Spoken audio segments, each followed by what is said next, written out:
सलोनी बहुत ही सीधी और भगवान को मानने वाली थी, लेकिन उसकी सौतेली माँ उसके सीधेपन का फायदा उठाती थी और उस पर बड़े अत्याचार करती थी।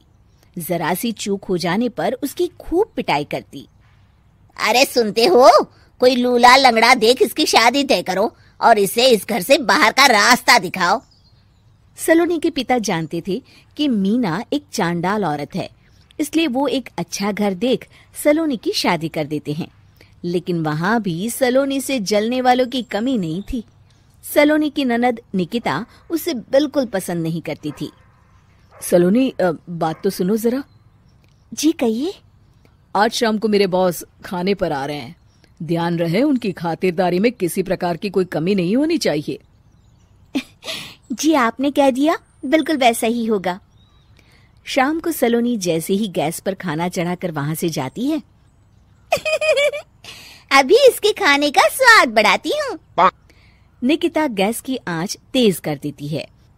थोड़ी देर में देखते ही देखते सारा खाना जल जाता है और पूरे रसोई घर में चारों तरफ धुआं फैल जाता है। अब आएगा मजा। माँ जल्दी आओ, यहाँ देखो सलोनी ने किचन में आग लगा दी।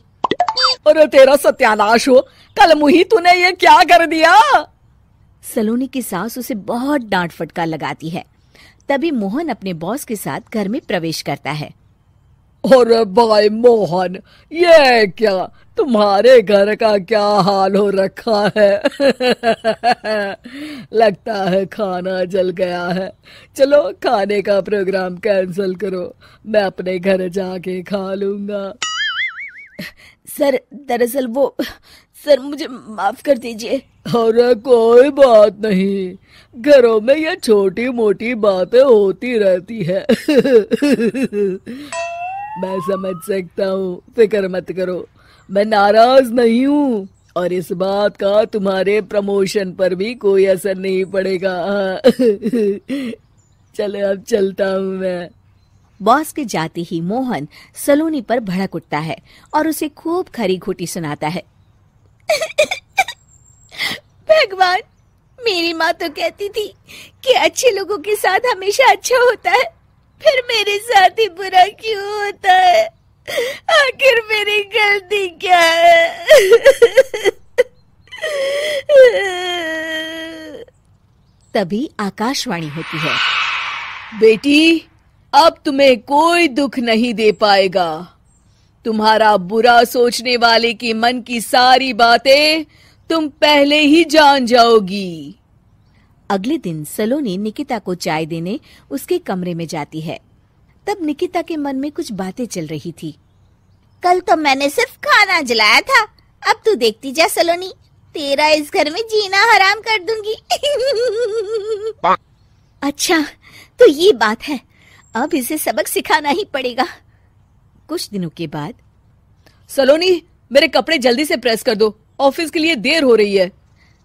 सलोनी मोहन के कपड़ों के पास प्रेस गर्म होने के लिए रख देती है और अपने कमरे में चली जाती है।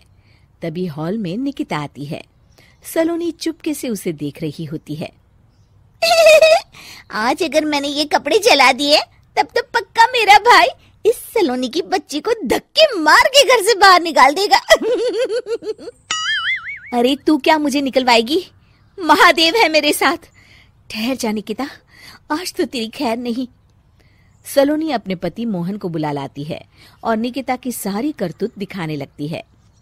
निकिता गर्म प्रेस मोहन के कपड़ों पर रखकर अपने कमरे में चली जाती है। मेरी बहन इतनी बड़ी चालबाज निकलेगी, मैंने तो सोचा ही नहीं था।